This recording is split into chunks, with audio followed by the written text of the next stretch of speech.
काय म्हणताय? काल नीलम गोरेंनी वक्तव्य केलं, आरोप केले, त्याच्यानंतर तुम्ही निर्लज्ज बाई आहे, निर्लज्ज. नमक हराम हा शब्द कापायचा नाही. निर्लज्ज हा अनपार्लिमेंटरी शब्द नाहीये. नमक हराम हा अनपार्लिमेंटरी शब्द नाहीये. ते तुम्ही ते फुल्या बिल्या दाखवता ना, काय बिग बिग का म्हणता ते, एक लक्षात घ्या, साहित्य संमेलन, अखिल भारतीय मराठी साहित्य संमेलन, तिथे साहित्य विषयक, मराठी संस्कृती, मराठी भाषा, मराठी माणूस विस्तार या संदर्भात चर्चा केली पाहिजे आणि चर्चा व्हायला पाहिजे. पण राजकीय चिखलफेक, महाराष्ट्रातल्या प्रमुख नेत्यांवर चिखल फेकण्यासाठी साहित्य संमेलन तुम्ही भरवलं का? दिल्लीत, देशाच्या राजधानीत काय हे जे साहित्य महामंडळ आहे, ज्यांच्याकडे जे खंडण्या घेऊन हे संमेलन भरवत आहेत, आय रिपीट, साहित्य महामंडळ, मराठी साहित्य महामंडळ, म्हणजे सरकारनं 2 कोटी रुपये दिले की त्यातले 25 लाख काढून घ्यायचे खंडणी म्हणून आणि संमेलन भरवायला परवानगी द्यायचं काम करतात. कार्यक्रम ठरवतात हे महामंडळ आणि आयोजक जे असतात हे सतरंजा उचलायला असतात. कार्यक्रम जे आहेत ना, कार्यक्रम पत्रिकेवर ते उषा तांबेंनी ठरवले, ज्यांचे पतिराज हे महाराष्ट्राचे PWD सेक्रेटरी होते. सगळ्यात भ्रष्ट खातं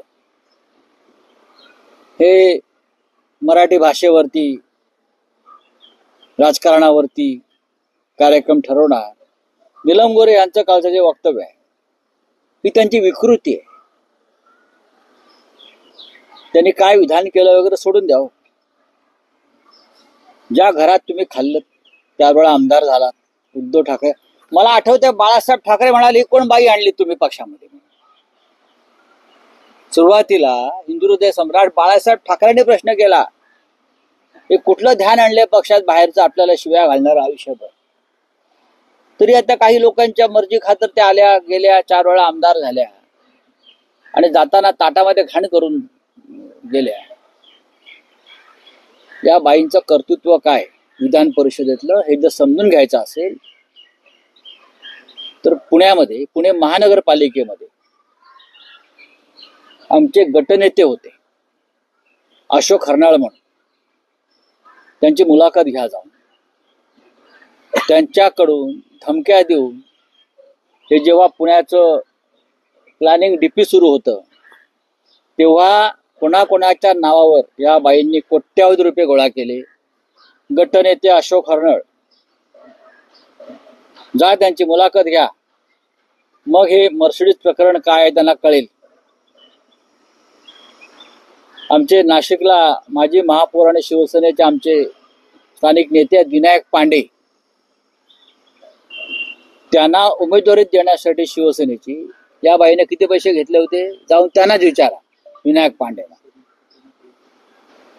मी रेकॉर्डवर सांगतोय ते प्रकरण काय झालं आम्हाला माहिती आहे.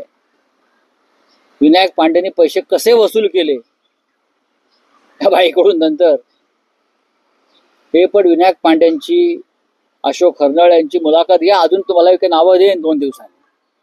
माझं एवढंच म्हणणं आहे, तुम्ही कोणावर थुंकताय? मातोश्रीवर? तुमची लायकी नसताना 4 वेळा काय तुमचं कर्तृत्व होतं?